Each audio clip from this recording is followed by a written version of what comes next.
If you improve your money decisions by just 1% every single week, in exactly 104 weeks, that's 2 years, you won't just have more money. You'll have made a decision so different from everyone else around you that you can't ever go back to how you used to live. Here's the proof right now, before you decide whether to keep watching. 2 people, same job, same salary, same starting bank balance of $500. 2 years later, one of them has over $11,000 sitting in an account they barely think about. The other one still has $500. Same income, same opportunities. The only difference was one rule. And in the next few minutes, I'm going to show you the exact math, why almost nobody sticks with it long enough to see it work, and the one specific action you can take in the next 60 seconds to start it yourself. The stakes now. I want to be honest with you about something most finance channels won't tell you. This video is not about getting rich quick. It's about something that's already happening to you right now, whether you notice it or not, and it's either working for you or against you. Here's what I mean. The average person's net worth grows by roughly 3% a year. That's if they're doing everything right. Budgeting, an emergency fund, maybe a retirement account. 3% a year. That's slow. That's the kind of growth that takes decades to actually feel like something. The 1% rule doesn't compound yearly, it compounds weekly, and that single shift, from thinking in years to thinking in weeks, is the entire reason some people build wealth in 2 years that others don't build in 20.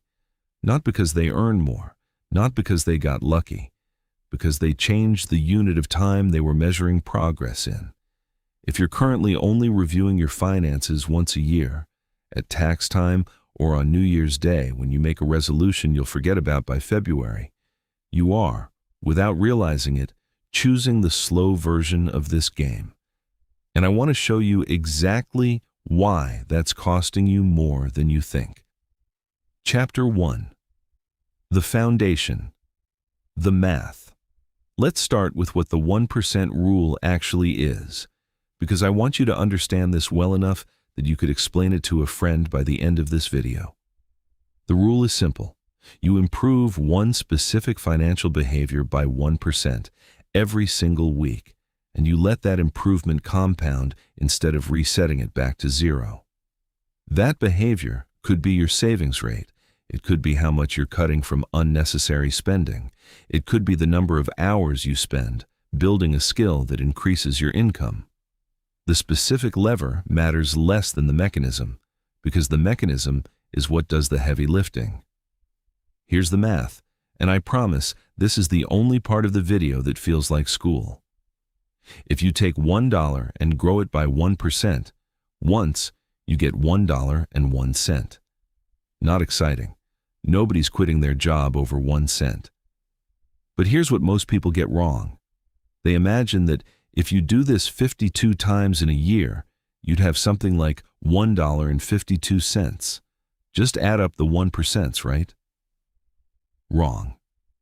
That's not how compounding works, and that misunderstanding is exactly why most people underestimate this rule and give up on it too early.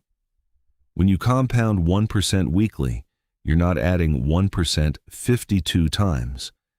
You're multiplying by 1.01 52 times in a row, and each week's growth builds on top of the previous week's growth, not on top of the original number. Over 1 year, 52 weeks, that 1% per week compounding turns $1 into roughly $1.68. That's not 16% growth or 52% growth. That's 68% growth from a change so small you'd barely notice it in any single week. Now stretch that same rule across 2 years, 104 weeks, and $1 becomes roughly $2.81. Let that sink in. Not 68% bigger, almost 3 times bigger. That's the part nobody explains to you, because on the surface, 1% sounds like nothing. It sounds like rounding error. But exponential growth doesn't look like anything, until suddenly it looks like everything. Let me make this real with a quick example. Picture someone named Sarah. She works as a barista. She's not making six figures. She's not getting a windfall from a rich relative. In week 1, she starts putting away just $10 a week. Nothing dramatic. But instead of keeping that number flat, she commits to increasing her weekly savings contribution by 1% every single week. Week 1, $10. Week 2, $10.10.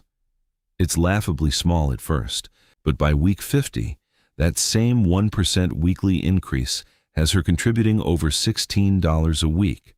By week 104, she's contributing nearly $28 a week, almost 3 times her starting amount.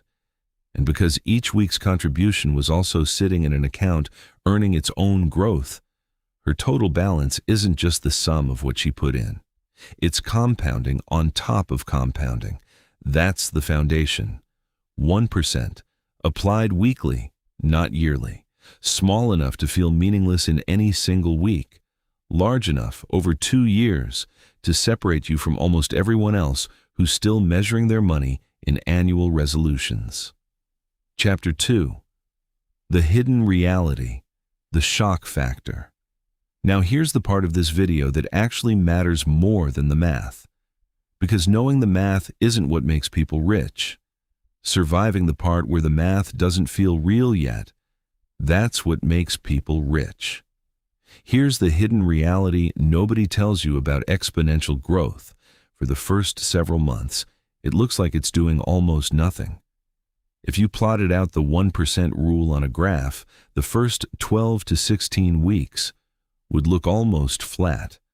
Not literally flat, but flat enough that your brain, which is wired to notice big, dramatic changes, will tell you this isn't working. You'll check your account in week 8, see a number that's barely different from where you started, and a very reasonable sounding voice in your head will say, "This is a waste of time. Just spend the money. What's the point of 10 extra cents a week?" This is the exact moment where 92% of people who start something like the 1% rule quit. Not because the math failed, not because the strategy is flawed. They quit during the flat zone, the part of the curve that looks like nothing, right before the curve starts to bend upward into something that actually looks like real money. Let me debunk the objection I know some of you are already forming in your head right now. You're thinking, this sounds nice, but I'm living paycheck to paycheck. I don't have room to increase anything by 1% a week. I don't even have anything left over most weeks. Here's the reframe, and I want you to actually hear this one. The 1% rule isn't only about dollar amounts. It's about a system of continuous, tiny improvement. And that system works even at $0. 1% faster at saying no to an impulse purchase. 1% more intentional about checking your bank balance before you spend instead of after. 1% more effort put into finding one recurring subscription you forgot you were paying for. None of those require you to already have extra money. They require you to build the muscle of weekly improvement so that the moment you do have an extra dollar, you already have the habit in place to compound it instead of losing it to lifestyle creep. This is also why the flat zone hits people so hard emotionally. They expect motivation to carry them through 8, 9, 10 weeks of what feels like nothing. But motivation was never designed to survive a flat-looking graph. Systems survive flat graphs. Motivation quits in week 9. A system doesn't ask you how you feel. It just runs. Look at Sarah again. In her case, by week 12, her total savings growth versus someone who just saved a flat $10 a week was barely noticeable. Maybe a difference of a few dollars, honestly not worth bragging about. If she judged the strategy in week 12, she would have every logical reason to think it wasn't worth the effort. But by week 70, the gap between her and the flat $10 saver had become impossible to ignore. And by week 104, it wasn't even close. This is the part of the video I want you to actually remember more than the formula. The 1% rule doesn't fail because the math is wrong. It fails because people judge a 2-year strategy using a 2-month feeling. Chapter 3. The Actionable Roadmap. The Rule.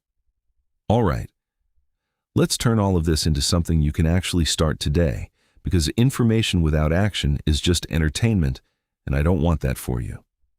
Here's the roadmap. I'm going to give you 3 levers you could pull, but I want you to pick just one, not all 3. 1. Trying to 1% improve 3 different areas of your finances at once is how people burn out in week 3 and abandon the whole thing. Pick the one lever that feels most realistic for where you are right now. Lever number 1, your automatic savings transfer. This is the most direct version of the rule. Set up an automatic transfer to a savings or investment account and increase that transfer amount by 1% every week. If you're starting at $5 a week, that's fine. Small starting points are not a problem in this system. They're the entire point. Lever number 2, a recurring spending cut. Instead of increasing your savings directly, you commit to cutting 1% off a specific spending category every week: food delivery, subscriptions, impulse online shopping. Whatever category is quietly draining you the most. The dollars you free up either get redirected into savings or simply stop leaving your account. Lever number 3, income building hours.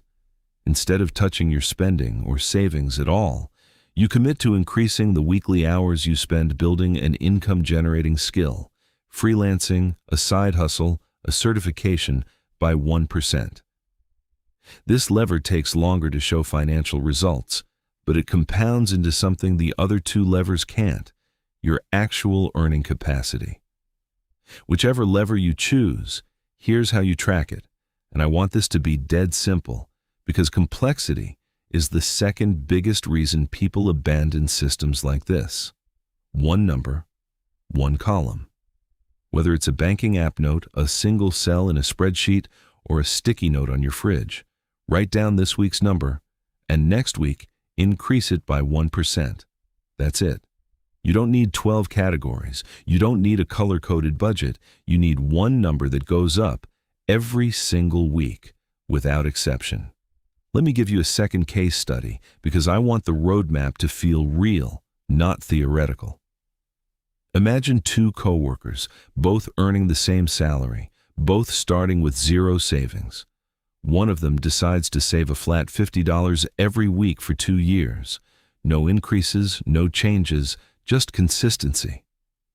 After 104 weeks, that person has put aside exactly $5,200. Respectable. A lot of people would be proud of that. The second coworker starts smaller, just $20 a week, but applies the 1% rule, increasing their weekly contribution by 1% every week. In the first 2 months, they're actually saving less than the flat $50 saver. If you looked at their accounts in week 8, you'd assume they made the worst decision. By week 93, their weekly contribution has already caught up to and passed $50, meaning by the end of the 2 years, in week 104, they're now contributing over $55 a week, more than the flat saver ever put in, despite starting with less than half the weekly amount. Here's the honest part, though, because I promised you real numbers, not just a feel-good story. Add up everything the second coworker put in over the full 2 years, and their total still sits a bit behind the flat $50 saver's $5,200, because for most of those 2 years, they were contributing less per week, not more. That gap doesn't close during the 2 years you're watching. It closes after. Keep that same 1% weekly increase going for roughly another 1.5 years beyond this video's timeline, and the second coworker's total overtakes the flat savers completely. And after that, it's not close. That's not a hypothetical trick. That's what a rising trajectory does over time, even when your starting point is smaller. It just needs more time than 2 years to fully overtake a much larger flat number, which is exactly why starting this rule today instead of eventually is what actually determines how early you get to the good part. So here's your actual roadmap, stripped down to 3 steps. Step 1. Choose your one lever: savings transfer, spending cut, or income building hours. Step 2. Set your starting number today, and it can be small. That's not a flaw in the plan, that's the plan. Step 3. Increase that one number by 1% every single week for the next 104 weeks, and refuse to judge whether it's working until you've given it at least 12 weeks, because you now know that the first 12 weeks are supposed to look like nothing. I'm not going to tell you to like this video or hit subscribe, because that's not going to change your bank account. Here's what will. Open your banking app right now before you close this video. Set up one automatic transfer, even if it's $5. That's your week 1 number. That's the only step that matters today. Not the formula, not the case studies, just that one transfer set up in the next 60 seconds. But I need to warn you about something, because this is exactly where most people who start the 1% rule accidentally destroy it without realizing they're doing it. There's one specific mistake that resets your compounding back to 0. And it's not what you'd expect. It's not missing a week. It's not spending your savings. It's something far more common and far more sneaky. And I break down exactly what it is and how to avoid it in the next video. If you're serious about actually seeing this rule work for you over the next 2 years, that video is the one you need to watch next. I'll see you there.